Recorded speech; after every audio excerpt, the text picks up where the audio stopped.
talking about orange belt, red stripe material. So for an orange senior, they have the same sparring combinations, one-step combinations that an orange belt has. But for an orange senior, we have to do them with gear on.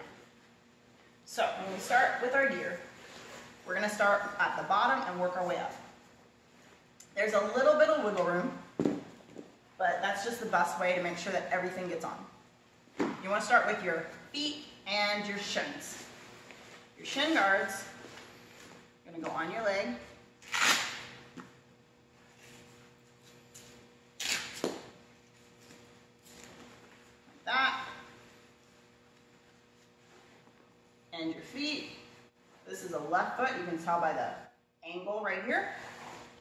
For the kid sizes, I don't think they have an angle. I think that's just for the adult sizes. So you can put your shin guard on and then your foot gear, and then put your uniform over your shin, or you can put your foot gear on first.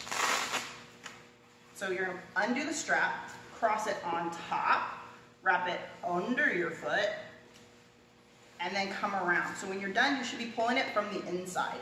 So for this foot, I'm pulling it from the inside this way, and this foot, I'm pulling it from the inside this way.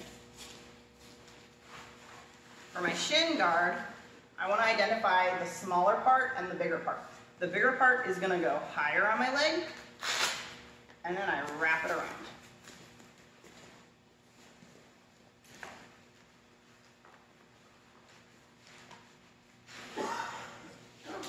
Then I have my elbow pads.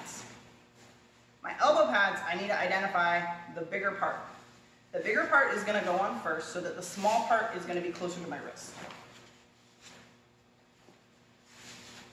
And yes, my elbow guards are pretty ugly, guys. The nice thing about elbow pads is that they can go in the washing machine. You just can't put them in the dryer.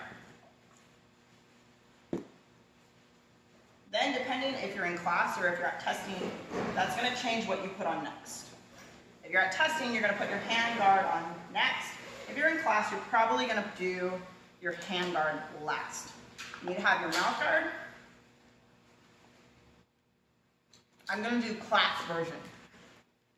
So I put my headgear on next, and my mouth guard,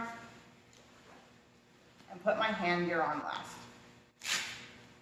Strap, put my thumb and fingers through, pull it around, put my thumb and fingers through, pull it around. You need to leave some space. You need to leave some space so that your hand guard is not all up on your elbow. You want your elbow to cover your elbow. It's a forearm guard, so it covers all the way from your elbow all the way up to the end of the hand gear. Now, when you're taking your gear off, guys, mouth guard obviously goes in the mouth guard case. Pro tip, okay? So that things don't get all tangled up, you take the strap and you reattach it. Then, when you take off your headgear, you put your hands together like this and put them inside your headgear. You want to put this in your bag, usually away from the end of the zipper. That helps it close easier. You put your elbows together, make a sandwich. For me personally, I like to do my shin guards and my elbows at the bottom of the bag. I tag it, tag it, tag it, tag it, sandwich. This keeps the gear nice and it will last longer.